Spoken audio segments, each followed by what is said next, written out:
XFM Express Balita. Express Balita.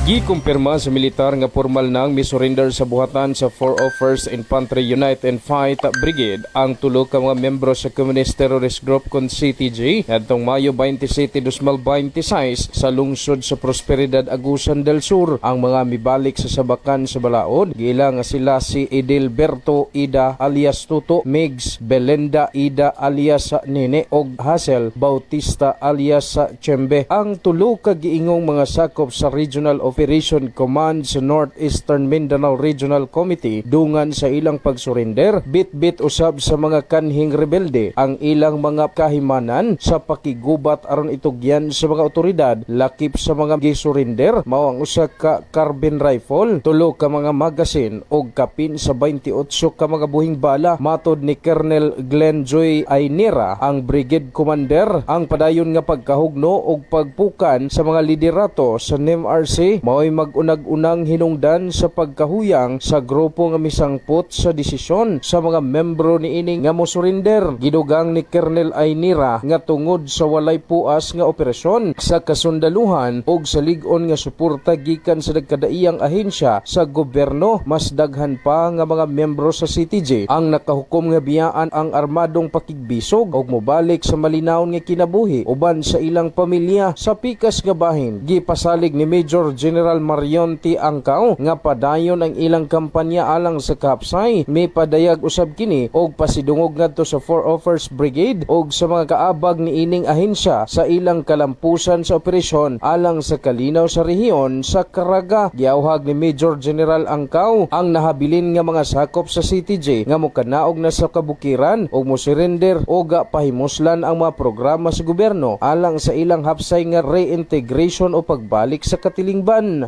Sila yung makakaramdam, yung mga tao natin dito, sila yung makakaramdam kung ano talaga yung current status, ano yung status ngayon ng peace and order situation dito, na talagang maramdaman nila na they are already safe, wala nang kahadlok sa NPA na nagsuri-suri dire, kay wala na maging sila. Sa pagkakaroon, dito sa atong listahan, napay unong kabuok. But actually, some of them naglayo na eh. Hindi na namin makita, hindi na sila malocate.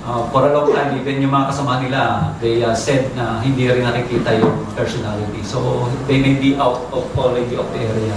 Ang tipik sa pamahayag ni Major General Marion T. Angkao, mga katropa, kung aduna kay gibati nga sakit sa ulo, sakit sa ngipon, sakit sa kalawasan, inumilang ka na og sisdapin. Alang sa dakusang Pilipino para sa Pilipinas, ini si katropang Ray Alburo Alinton, XFM News.